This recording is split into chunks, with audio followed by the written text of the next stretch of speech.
F everyone else and put yourself first. Like, quite literally. Because they'll, not to do a complete 360, but like everyone's out for themselves. And it's okay to be nice to people, but on your terms, and not feel like you've got to do this because someone's asked, and you've got to, fulfill this deadline because of X, Y, and Z and whatever. You actually have to put yourself first, because if you have a mental breakdown, or if you are suffering from burnout, or if the worst kind of things happen to you, then all you get is oh God, you should really look after yourself more. Oh God, I'm so sorry, or whatever, without people realizing they're the ones that are contributing to that. Through no fault of their own, obviously, but you have to start putting those boundaries in place and F them, literally. F them all. Welcome to Priorities, the podcast about the things in life that really matter. I'm your host, journalist and coach Lily Silverton, and each week, along with a roster of incredible guests, I'll be exploring how priorities inform and transform our lives, sharing mindset tips, strategies, tools, and inspiration to help you prioritize your own life. We'll be covering what we think is important and unimportant, what we'd like to work on a little more, and the moments that changed our priorities and lives forever. I hope you enjoy. My guest today is activist, entrepreneur, and blogger Tinuke Awe. In 2017, Tinuke created Mums and Tea, a platform and community for Black British mothers and mothers-to-be. 2 years later, in 2019, she co-founded 5 Times More, a UK initiative dedicated to highlighting and changing Black maternal health outcomes. She's been a leading voice in this movement. She's written for Vogue and Grazia, been featured on Channel 4 and ITV, lobbied both the UK government and the Met Police, and this year was on the HSBC and BBC Top 25 Black Entrepreneurs to Watch list. More recently, Tinuke identified a diversity gap in educational resources and launched Learning with Ez, named after her son Ezekiel, to provide families with fun and representative learning resources for their young children. She talks a lot in this episode about how to set boundaries, say no to other people's demands, and stop being a people pleaser. Much to learn here. Welcome, Tinuke. Hi, thanks for having me. It's so great to be chatting to you. So how's your day been so far? Are you a routine kind of person? My day has been a little bit scattergun. I have a routine in the morning with the kids. I have a routine to get them out the door. But sometimes that routine, especially since my son started school and I'm starting to do the school run, it falls out the window if the bus doesn't come on time. And we're like running and walking and doing things that are just really annoying. But that sets me back in terms of dropping my daughter. So yeah, I have a routine. Sometimes it doesn't always go to plan. And do you feel like relaxed if it doesn't go to plan, or are you the kind of person that really needs things to be as they are? I think I need things to be as they are because I do get really stressed. At the prospect of them being late, and I just like things my way. All right, I'm going to kick off with you with the question, has there been a moment in your life where your priorities have shifted or changed forever? Well, a moment in my life, becoming a mum. As soon as I gave birth to my son, my whole life changed. That sounds so cliche, but it's so true. I would guess more recently, in the last year or so, was getting the diagnosis for autism for my son. That made me shift my priorities, like, immediately. A bit of context, I was working from home, full-time so I worked in, my background is HR, I worked in financial services for almost 9 years, nearly 10 years. And yeah, I just knew I couldn't do it. I tried for a little bit to take him to his appointments and all his therapy treatments. And at the time, my workplace was saying all the right things. Yeah, you can go. That's fine. Just make the time up, or just make sure you get all your work done, and it's fine. Being as flexible as possible. And they were really, really helpful, but it just took its toll on me. Having to take big chunks of time out of my day to take him to wherever he needs to be. And at the time, my daughter wasn't at nursery as well. So she was working, whilst I was working from home, I was with my daughter as well. So it's like having to literally juggle and struggling with the demands on my time. So yeah, I quit my job. It wasn't an easy decision because of finances. But yeah, I feel like that's something like a huge shift that I've had to do because my son ultimately took priority. The family took priority. And so what does your day with Ez look like now? Well, he started school not too long ago. He's in reception, bless him. A few days a week we'll have, so I'll drop him in the mornings, obviously pick him up around 3:30. We'll have speech and language sessions, or we'll go swimming, or we'll go trampolining, just to help him get his sensory needs in, his sensory top up, if you like. So yeah, and then we'll come home, get my daughter, cook dinner, do some activities, and yeah, go to bed and do it all again. Do you think there's enough support out there for families with children with additional needs? No. Plain and simple, no. No, I don't think there is. I feel like I've had to really do my research to see what's out there to support me and my family and all the other people that I'm trying to support by sharing my journey as well. It's difficult. It's really, really hard. I mean, parenting is so demanding, full stop. Yeah. And from what I hear from all my friends who have children with additional needs, the level of care that's required on top of that, even just the mental load of keeping appointments in mind and setting them up and dealing with nurseries and people or schools or whatever it is, those various things, adds to it so much. Yeah, it's a lot. I always say this, it's called additional needs for a reason. It's additional time, it's additional resources, it's additional just the capacity on your mental, being. It's a lot. It is a lot for the child and for you. It's not just a one-sided thing. Of course, they're going through it as well. So it is. Yeah, it's a lot. It is a lot. How do you support yourself, Tinuke? I've started therapy recently. But up until that point, I let it get to the point where I'm like, oh my God, I'm about to collapse, which is really, really bad because I'll just get on with it. And I don't really support myself. Well, I didn't in the past. Didn't prioritize myself, didn't prioritize self-care. Yeah, I'm not the best person to really speak to about that because I just took it all on and I tried to do it all, but you can't. It's impossible. What does self-care look like to you now? It's taking 20 minutes to think, should I respond to this email or should I go to bed? For context, this is exactly what Tinuke did to me. So instead of sending the questions in advance, she had a nap, which I'm wholly supportive of. Wholly. Thank you. I appreciate that. Not so many people are as supportive of that when I don't respond back to emails, but I appreciate that. No. But that's crucial. That's setting boundaries. That's setting boundaries and saying it's all right if someone's a bit annoyed with me because I haven't replied to an email. What's more important is that I take care of myself. Absolutely. That we're so limited in what we can do. Yeah. Day to day. And we've got to make difficult choices. Yeah. I'm just one person. I literally am just one person and I'm doing like 1,000,001 things. So what does self-care look like to me? Literally just stopping dead in my tracks and just being like, you know what? You're doing okay. Like you're actually doing okay. It's okay to rest and not feel bad about it. It's okay to say no. It's okay to have those boundaries, like you said, and just not feel guilty and just really prioritize myself because I've just not been good at that. Do you feel like you grew up being allowed to do that? No, I'm the firstborn girl in a Nigerian household.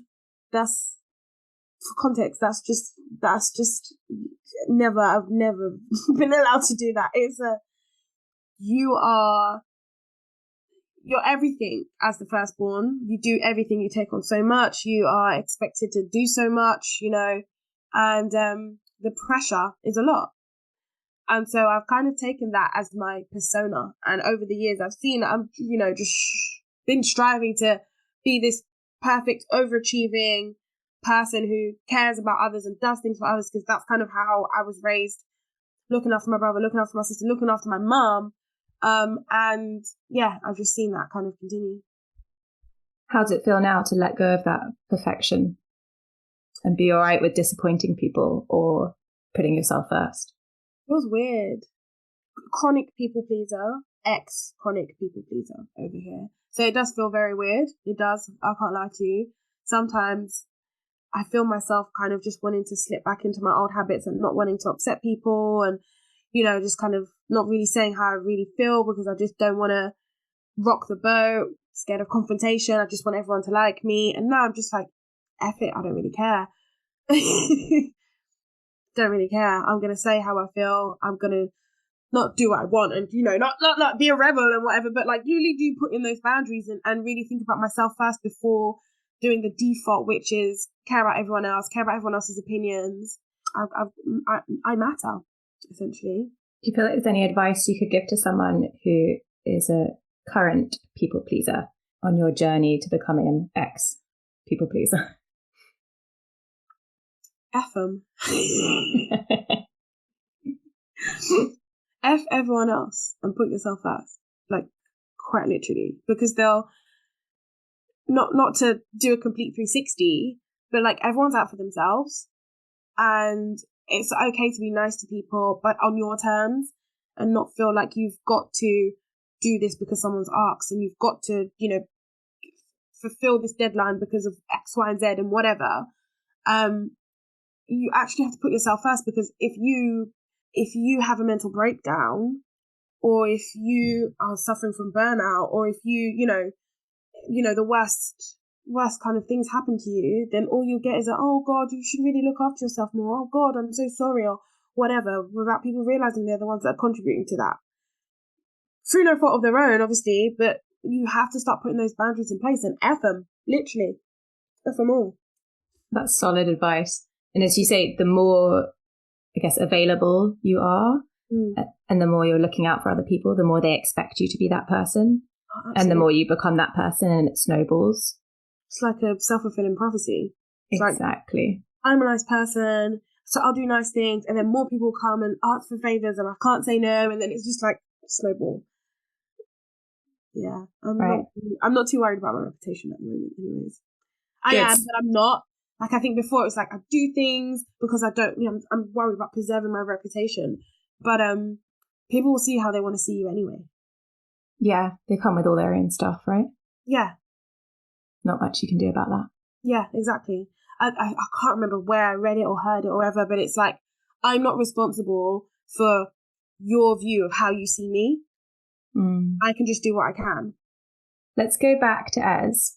And you said that your life changed when he had his autism diagnosis, but it also changed to a large extent the moment he was born, because you set up Mums and Tea.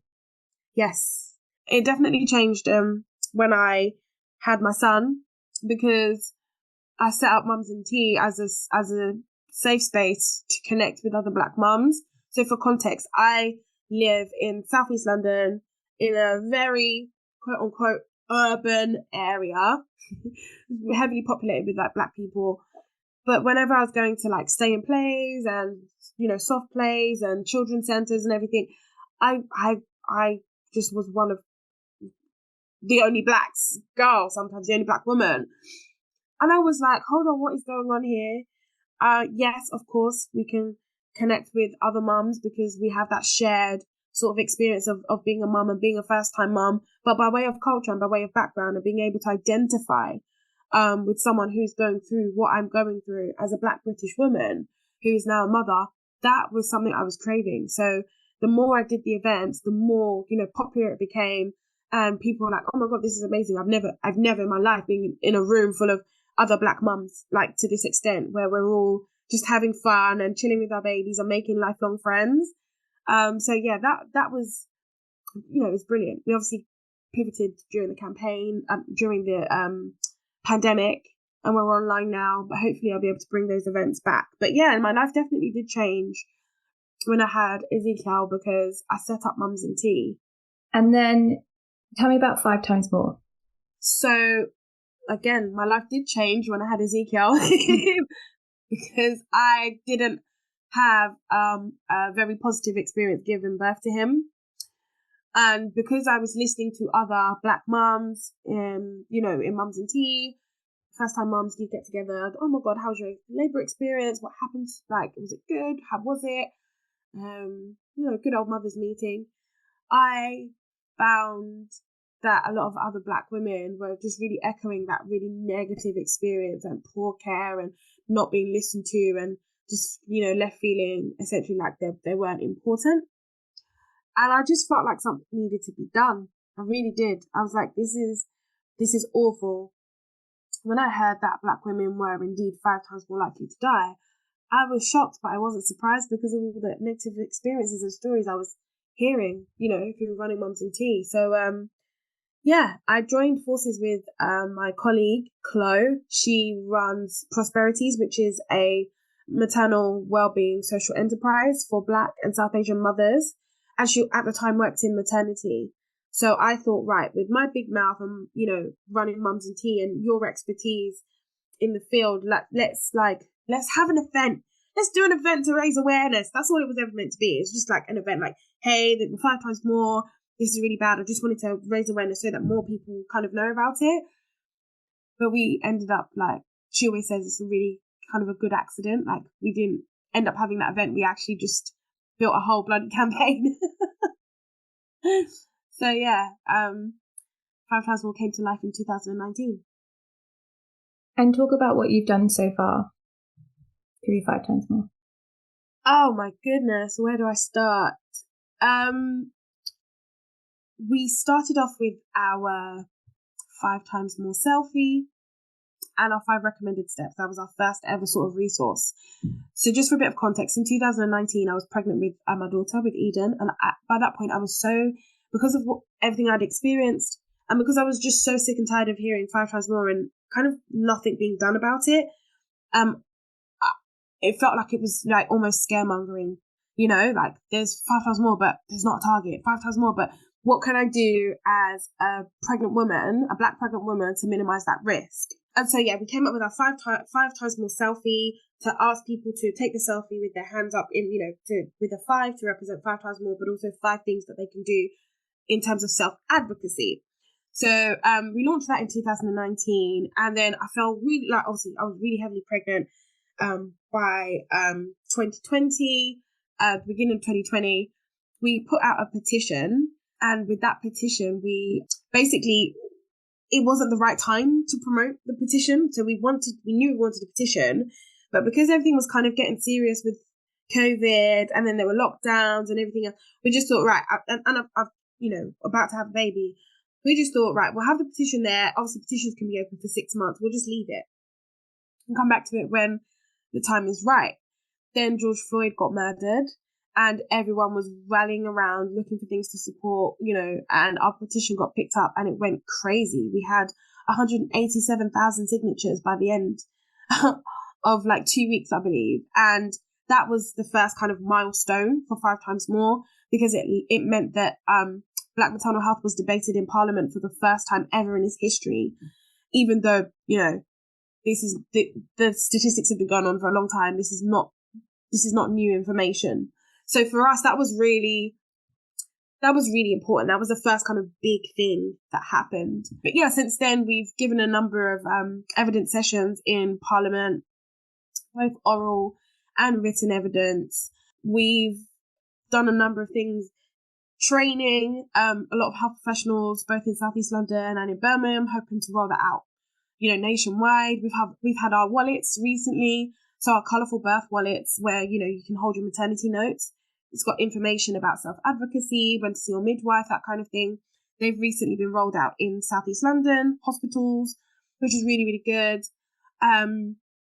We've been featured in a number of publications, just trying to, make this mainstream and make sure we put in pressure on the right people, and that it's top of agenda and it's not something that's here today and gone tomorrow. What else? We launched our report earlier this year, the Black Women's Maternity Experiences Report, first of its kind, which is kind of unfortunate because, again, this is not new information. And it's almost like, well, we know what the statistics are, but what are the stories behind some of those statistics? So we wanted to sort of uncover what was going on behind that. And it was kind of a landmark study. Over 1,300 Black women responded, and it led to, obviously, our huge report. And we've got some new findings and things that people didn't really know before, busting some of those myths about stereotypes, with Black women. So people think because you're poor, you're from a low socioeconomic background, or you live in a certain area, that's why this is happening. But our report found that regardless of socioeconomic status and if you're degree level educated and above, you're still likely to have a poorer outcome. So yeah, we have our recommendations. We're working on that at the moment with the relevant departments. So yeah, there's a lot of different moving parts. There's a lot of different things that we've done in such a really short amount of time. And I think what people often forget is that it's me and Chloe.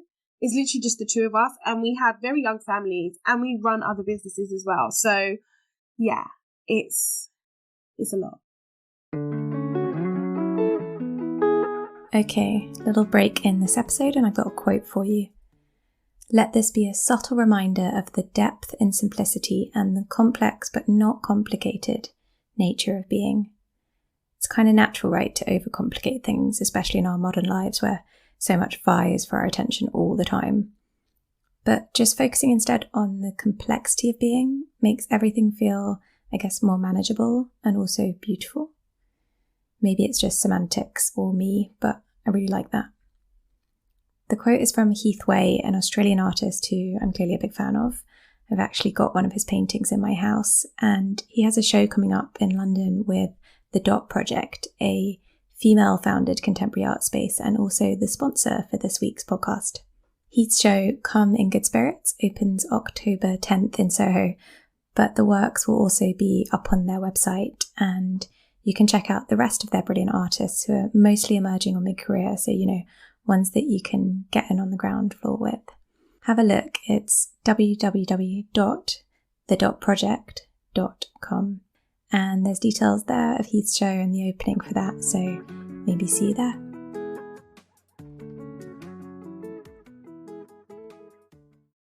How does it feel to have gone from running these brilliant groups, Mums in Tea, and getting people together, to being the figurehead of a movement? Oh God, figurehead.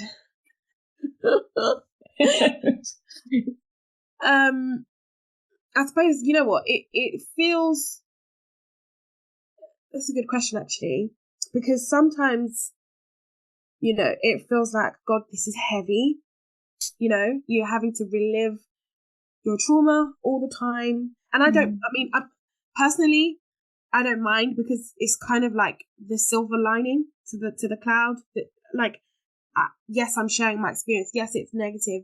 And actually, like having to relive that every day, I know it definitely takes its toll, but in order to get people to listen and to make sure that they know that this is real, that we're passionate about this because we've actually had our own experiences, and yeah, to get people, people listen to stories, don't they? They take to people, and so having to do that, I would say has definitely taken its toll, and we, unfortunately, because of the work we do, we get a lot of people coming and, sharing a lot of their negative experiences, and we want to help. And it's a lot, because sometimes people might not understand quite what we do, and we want to help and signpost, but then you've taken in, someone else's negative experiences, and that can have its knock-on effects and things like that. So how does it feel?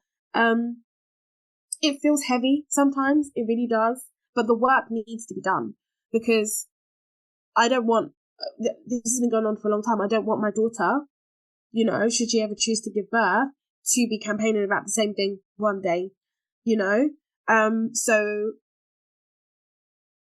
yeah, it feels like it's heavy, but it needs to be done. Do you have any processes to let go of that heaviness?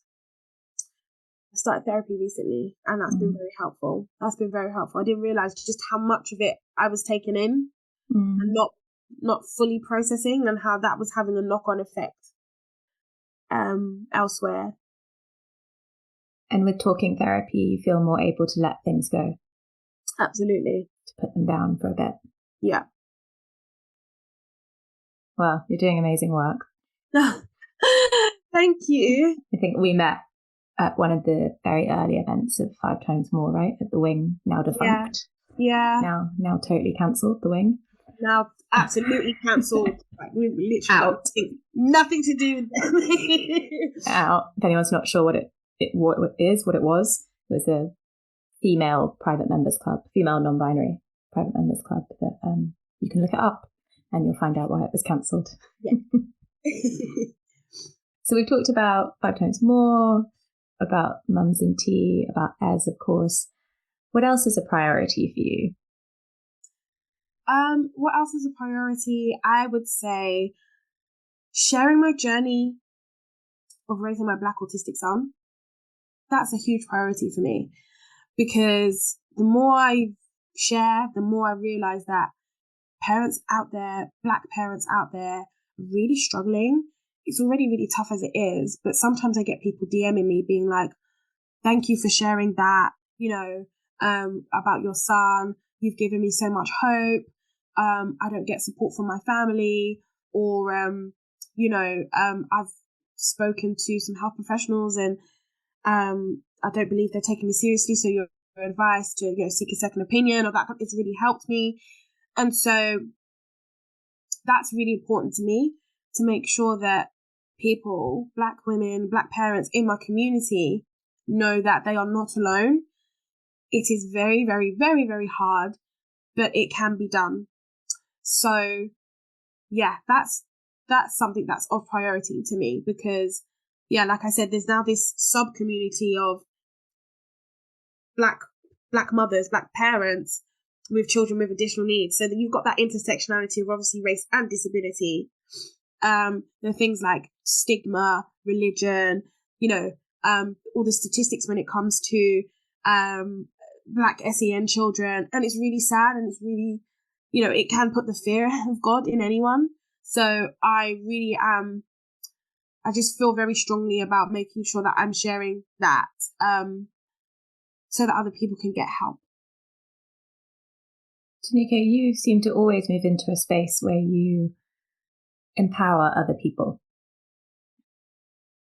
You think so? Yeah, I do. I blame my mum. I blame my mum for being firstborn in a Nigerian household. I'm not allowed to be selfish. Is your mum good at empowering people? Yeah, I would say she's very good at empowering people. She's very good at she gives the best pep talks. She gives the best pep talks, and she's also just really, she's really nice. She's really friendly. Like, I just always remember, like, my mum just always helping her friends out and just being that person that's always kind of happy and jovial. And yeah, I definitely take that from her, as well as her anger.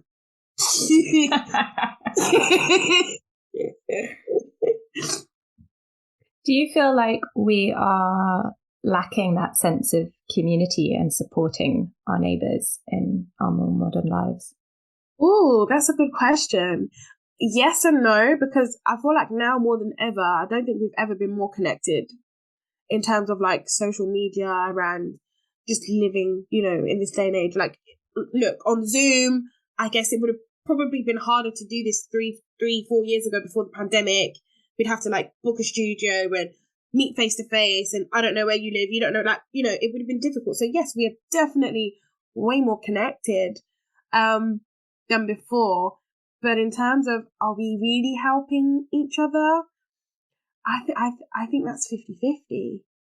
I think there's a lot of good out there. There's a lot of good people out there. But equally, there's a lot of things that are quite toxic too. And everyone's kind of, like I said before, everyone's kind of out for themselves. So that can breed, plus being on social media and the pandemic and the aftermath and effects of that and all of that, I think we're in a weird space. Yeah, sorry, I don't think I've quite answered that. Like, I haven't given you a straight answer, but I don't think it's quite straightforward. I don't want straightforward answers. Yeah, no, I've seen, the power of social media and people connecting through social media and it literally helping save people's lives. And then I've also seen on the flip side how trolls and bullies and things can, really impact people's lives as well in a not so positive way. So, yeah. Do you have any values that you think of that ground you in your decisions? You're asking me really good questions. You're making me think quite deeply. It's exhausting for a Tuesday morning. Making me think quite deeply for a Tuesday. My values are, I think being a person of integrity is really important. And I think kindness is also really important as well. Kindness goes a long way, I believe. Being nice to people is really important for me. Obviously, setting the boundaries and not people pleasing, but just being a nice person in general. My mum's always said this when I was growing up. You don't know who knows who. So be nice to absolutely everyone you come across. And that's always stuck with me because actually in my professional career and running all the different businesses now, I'm really seeing that come to life. Like, oh my God, you're friends with this person. Oh my God, so and so's your sister. Oh my God, like I didn't even put the two together, but I'm just like, God, thank God I wasn't a cow to that person. Yeah, that's really important. Like, having a good reputation and doing good things. Do you apply all that to yourself as well? Yeah, I try inwardly. I try to, yeah. I try to, wherever possible. I really do. Any other priorities you want to talk about? Any other priorities? God. Anything else that feels really important to you? What do you do for fun? What makes you feel good? Like, do you? Yeah, I was going to say, do you cook? Do you cook really well? No. Yes, I do cook. I do cook and I do cook really well. But no, of recent, no, not even of recent. Since the pandemic, I was saying this to my friend the other day. I was like, I've literally become a delivery wife. I'm an Uber Eats wife. My mum is an Uber Eats wife. Yeah. Delivery mum. I'm team soft life. So I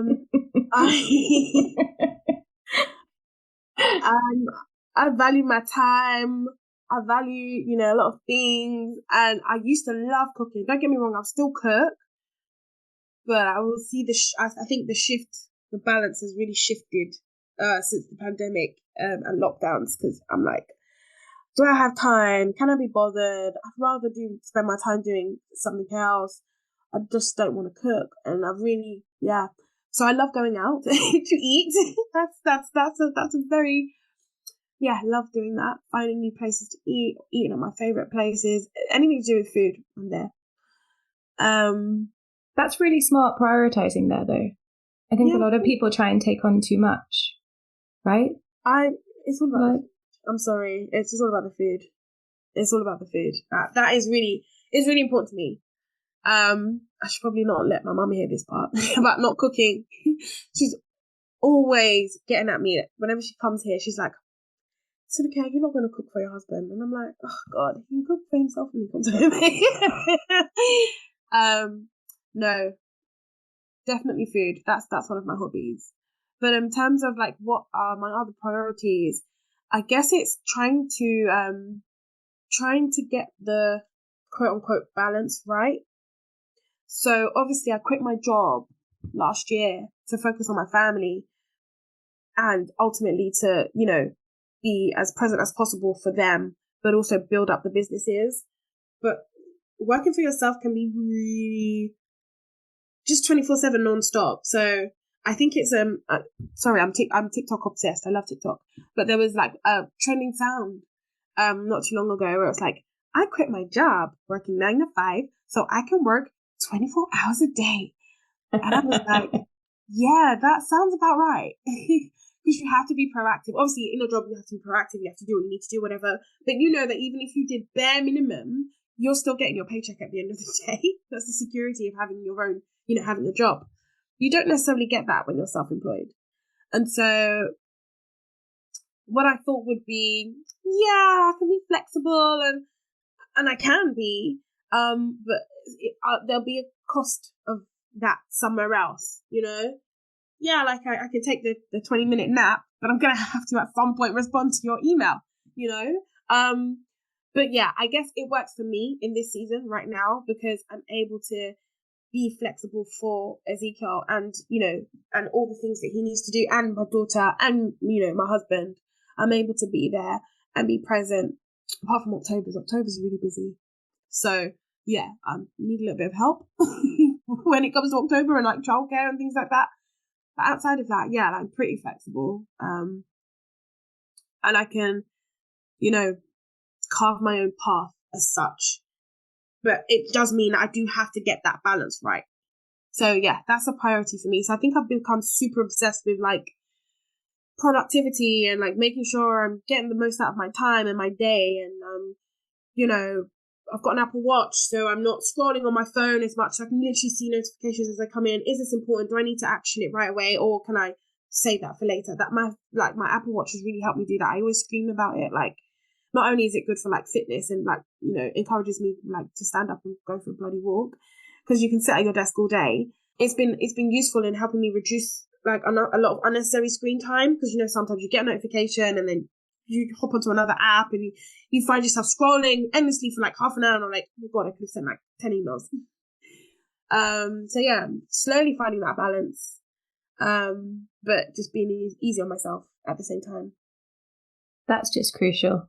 I actually wrote a newsletter on this really recently, all about how balance is a bit of a myth that we perpetuate because we think of this perfect ideal of what we can do with our work and our life.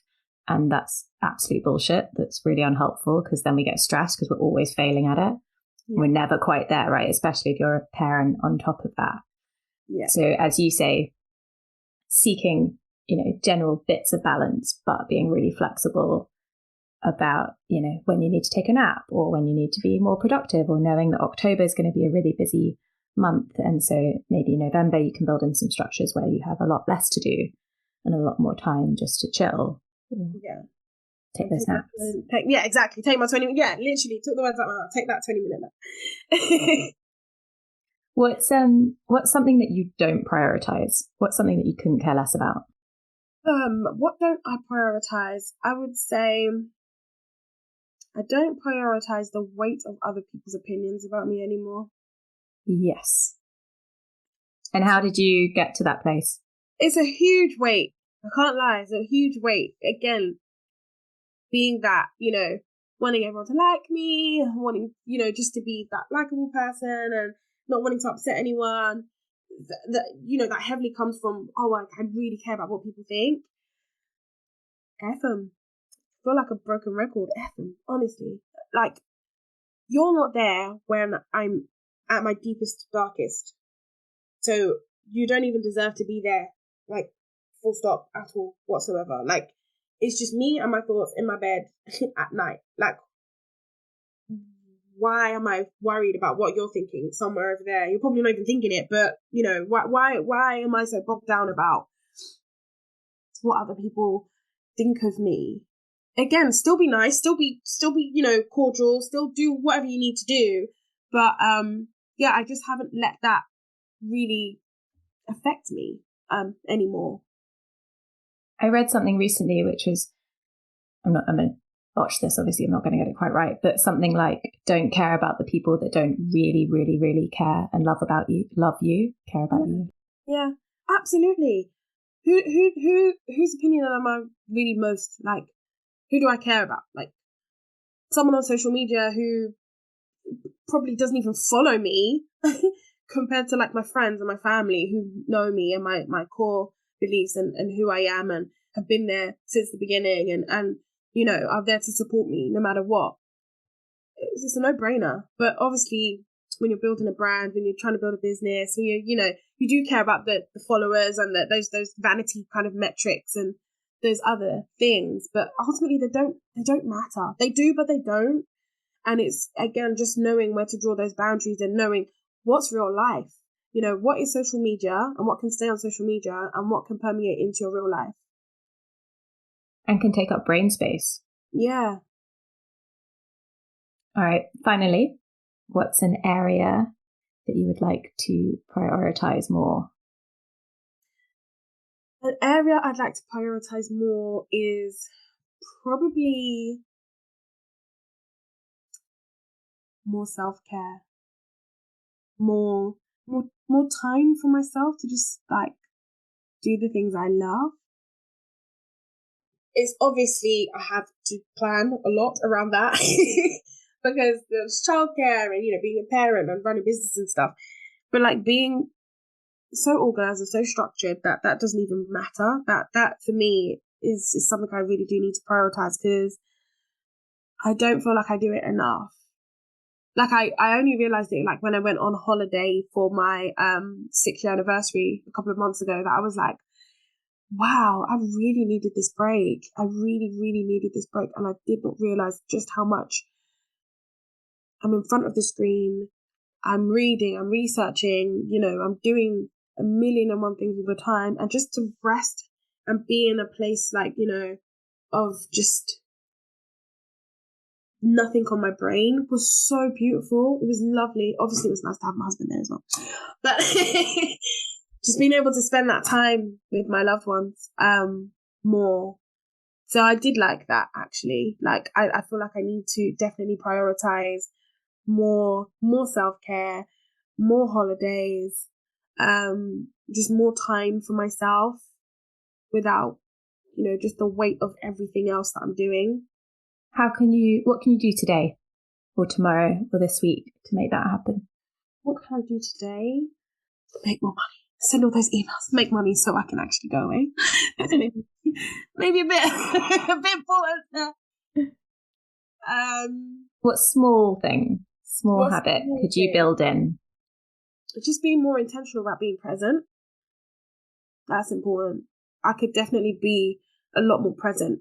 Again, like I said, running a business, running multiple businesses, having a child with additional needs, everything, it's a lot. And sometimes I think I'm present, even like not even like in terms of being on my phone and stuff like that, because I've put things in place where I can like put my phone on like do not disturb from X till Y time, and it's not even about just the screen time and stuff. It's actually just letting my brain just be still and be quiet and have like nothing on my mind.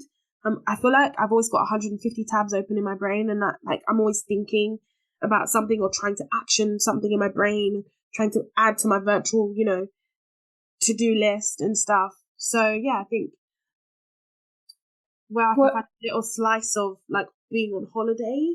Yeah. Taking things off my mind and being just really mindful about my mind. Unsurprisingly, as a meditation teacher, I'm going to recommend that meditation is always a good one for that. But what do you do straight after the school run? So when you get home, is there the potential that you could put the kettle on and take 5 minutes where you don't even necessarily meditate, but you just sit there or listen to a piece of music, just do absolutely nothing while the kettle boils before you then sit down at your desk, open your emails and start go? Could that be a little habit that you could build in? Absolutely. Yeah. Because it's really helpful with building in habits that we have a trigger. So, get home from the school run and immediately those first 5 minutes are sacred just for you. Yeah, I like that. Because it's just 5 minutes ultimately. Just 5 minutes. It makes such a difference.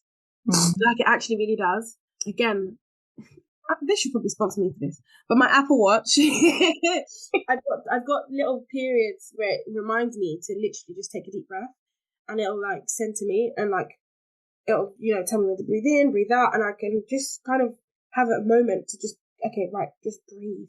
Literally, just breathe, Tinuke. It's actually okay. It's a minute, breathe.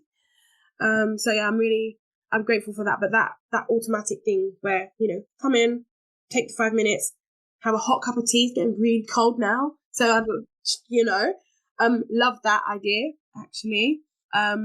Spend time with the kids, and then, chaos begins until they go to bed. Chaos is life. It is. Lean into it. Life is chaos. Yeah. Tinuke, thank you so much. I loved talking to you. So obviously people can find you online, and then you've got Learning with Ez, which has these incredible resources, which I've got the emotion flashcards from there. So everyone should check out that, parents or non-parents who want a good gift for a friend. Anything else I missed? No. That's all been fantastic, actually. I've really enjoyed speaking to you today. And even though it took us a while to get here, because again, the scheduling and the emails and the back and forth, but thank you for being so patient. Not at all. All right. Take care, Tinuke. Thank you so much. If you enjoyed this episode of Priorities, I'd really appreciate it if you could make it your priority today to hit subscribe and also rate and review, as this helps other people find it. Thank you so much for listening. Take care.